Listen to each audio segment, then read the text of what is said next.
Hello, my name is Adam, and we're here at the Rainier Scenic Railroad, here to preserve history.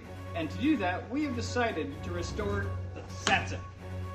We have been surprised with our unexpected success of our ticket sales, and we need more motive power. That's where the Satsup comes in.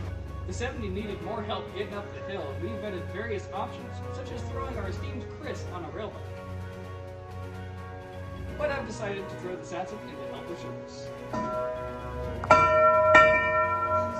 We will have to perform extensive firebox work and all 1, 2, 3, 4, 5, 64, 65, 66, 67. 67 tubes.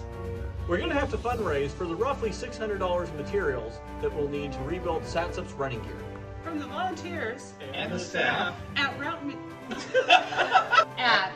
Rainier Scenic Railroad